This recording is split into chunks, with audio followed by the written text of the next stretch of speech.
हाय, good evening. तर आज Thursday आहे. तर आमचा फास्ट असतो आज 5 गजानन महाराजांचा.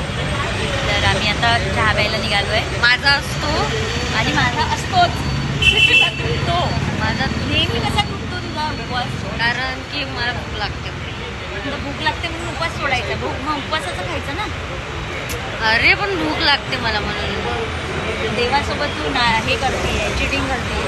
चिटिंग नाही करायची. नाही नाही, पुढच्या गुरुवारपासून गाईज मी व्यवस्थित करणार. नाही केला तर तू आणि मी आहे. नाही नाही करणार, 100% कशी करणार. तू आणि मीच आहे.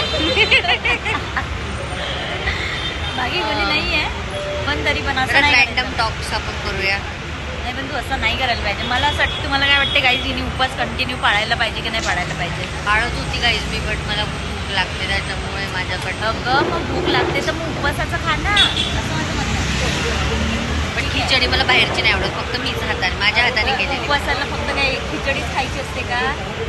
चिप्स मला नाही आवडत, that's too oily. Fruit plate खाई. अगं ते फ्रूट प्लेट असतात तिथे, पण ते बोर असतात. म्हणजे ते खूप घाण देतो. तो एक फ्रूट त्या दिवशी खाल्लं तर पूर्ण विचित्र वाटलं, पूर्ण तोंडाची टेस्ट. म्हणजे तू देवासोबत तुझी चिटिंग करते, परत नाही असं झालं पाहिजे. ठीक आहे? नाही नाही, असं नाही, परत नाही होणार काही.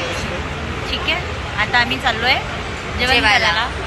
कारण की हिचा उपवास हिला सोडायचा आहे. ॲज युजल मी सोडलेला आहे. पण मला भूक लागली आहे. पण मला अजून भूक लागली पाहिजे म्हणून मी वेट जोरात करते. भूक लागली पाहिजे जेणेकरून ते एक्स्ट्रा जेवेल. हां. आणि काय म्हणायचं, जेवायला जायचं होतं इथे. इथे म्हणजे परमहंस मधली दाल बाटी खाऊया. हां, वाव, आवडते मला. मला नाही खायची, पण तू नको खाऊ.